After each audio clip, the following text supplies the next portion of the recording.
দুই বাংলার বক্স অফিসে দাপট দেখানো 8টি মুভি নিয়ে আলোচনা করবো এখন। তো চলা যাক। প্রথম হিগেস্ট গ্রোসিক বেঙ্গল মুভি। তো শুরু করা যাক।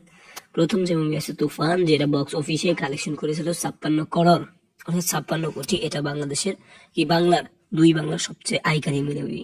তারপর দ্বিতীয় নম্বরে যেটা রয়েছে সেটা হলো দেবের অ্যামাজন অভিযান, যেটা দুই বাংলাতে 48 করোড় রুপি কামাই করেছে। 2 নম্বরে আছে দেব।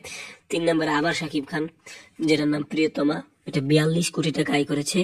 তারপরে 4 নম্বরে রয়েছে রাজকুমার, যেটা 26 কোটি টাকা আয় করেছে, এটাও হিউজ।